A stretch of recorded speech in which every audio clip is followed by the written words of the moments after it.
Okay, so Jake and Jeron, we received talagang nakakalungkot na balita sa PBA and maraming nalungkot dito nung nabalitaan natin na yung Spider-Man dunk ni Arwin ay pinagbabawal na. And you know this, no? Yung dadunk si Arwin, hahawak siya, and then sisipa siya doon sa backboard with both feet. Now, I'm sure nakita niyo to in person, baka kayo pa yung humahabol doon sa fast break. Ano ang reaction niyo nung nalaman niyo na pinagbabawal na siya sa PBA? Well, siguro for me, dapat lang talaga, syempre, we're following FIBA rules and I don't think that's allowed in FIBA. Siguro, one of the reasons na rin siguro is safety na rin.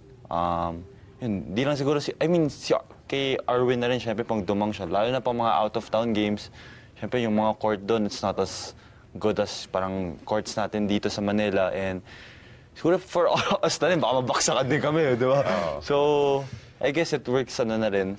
Safety na rin for... Gusto ko, Jeron, na pinapalabos mo na you're after Arwin safety. Pero tingin ko yung gigil mo, iba eh.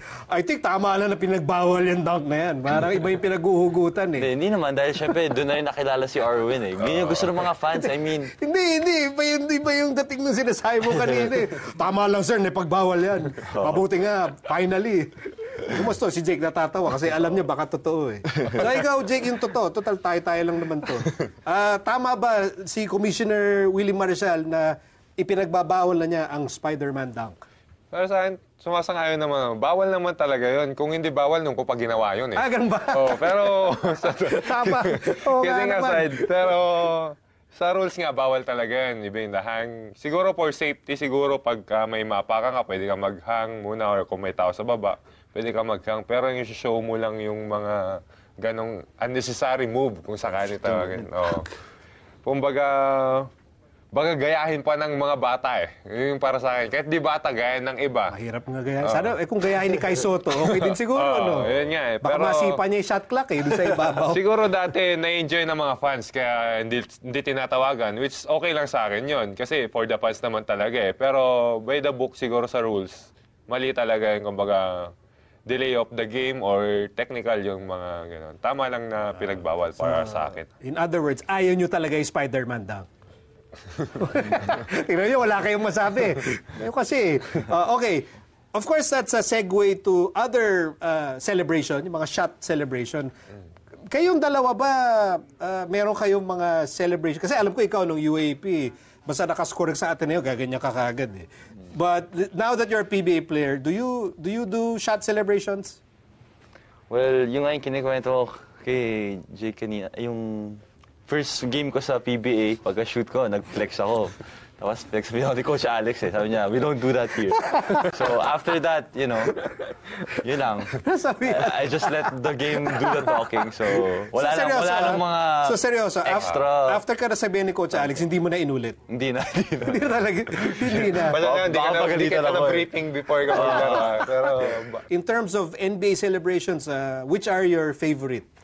For me, yung kay D'Angelo Russell sa Brooklyn Nets, yung pag nakakashoot siya, yung Ice on My Vein, parang saya lang yun eh. Kumbaga, pagkatira mo ng kahit na 2 points or 3 points, pakita mo lang na parang wala akong takot. Parang iba yung dumadaloy sa dugo ko.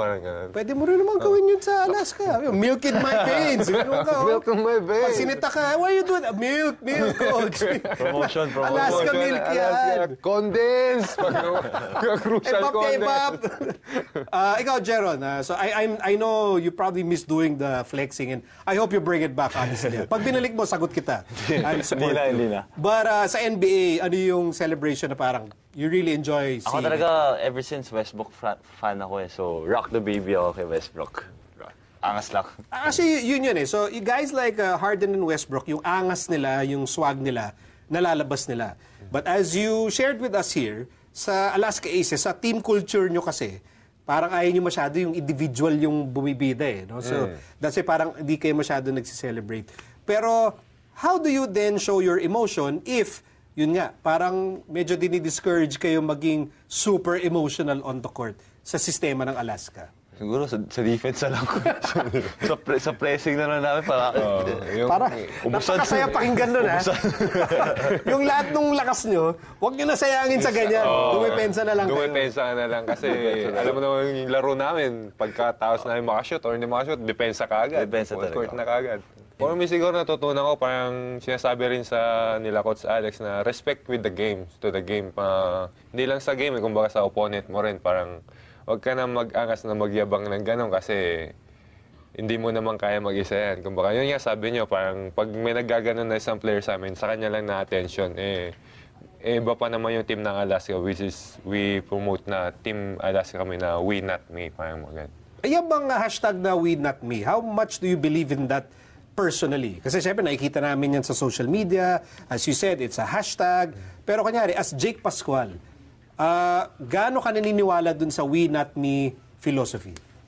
Yun nga, for me kasi, di ba, nabanggit ko kanina, pag sa mga frontline na big man, undersize ako, hindi ko sila kaya mag-isang depensahan. Pero pag sama-sama kaming dumepensa, mas mahirap kaming talunin. Kumbaga, mas madali namin gagawin pagka sama-sama kaming maglalarong maayos. How about for you, Jaron? As Jaron Ting, how do you live out or how much do you believe in the we not me philosophy?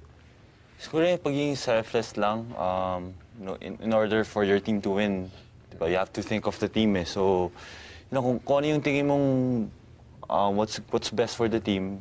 So, I think very effective talaga yun for us dahil, isipin ng mga iba dahil wala kaming mga star players katulad ng ibang teams, we won't be successful. Pero I think last year, as a team, we were successful naman because we reached the finals We're and promoting everything. the team, not the individual superstar for the Team Alaska. Kumbaga, nagpo-focus kami sa team effort namin. Wala kaming binubus na isang player or dalawang superstar na ito yung face ng Alaska. Which is, kami ang face ng Alaska. The whole team. Husay. Veterano talaga si Kuya Jake. Guys, your message to the Alaska fans, that's your camera, your message to them and what they can expect to see from the Aces in the Philippine Cup. Jake, go ahead. Thank you sa support na lagi kayong nandyan for the Team Alaska. Hopefully, and gagawin namin lahat na makakaya namin na makuha na natin yung championship this year. Right, Jaron? To all the Alaska Aces fans, thank you very much for your all-out support. And kami mga players, we just promise you guys na we'll stay hungry and we'll continue working hard to give you guys the championship that you deserve. And yun lang, continue to support us and pray for us. And once again, kung magsasama-sama tong apat na to, sino pinakamagandang lalaki? Kobe Paras, Jaron Ting, Chris Banchero, Jake Pascual. Jake? Ikaw na magsabi para maniwala sila. Kahit sino doon, wag lang si Jake. Joke lang. Jake pa yun, Jake ako. Yari ka sa practice niya. Jake Pascual and Jaron Ting of the Alaska Aces. Guys, thank you and good luck in the Philippines. Thank you, Sir Miko, for having us here. Idol ko si Jake. Si Jake ngayon, idol.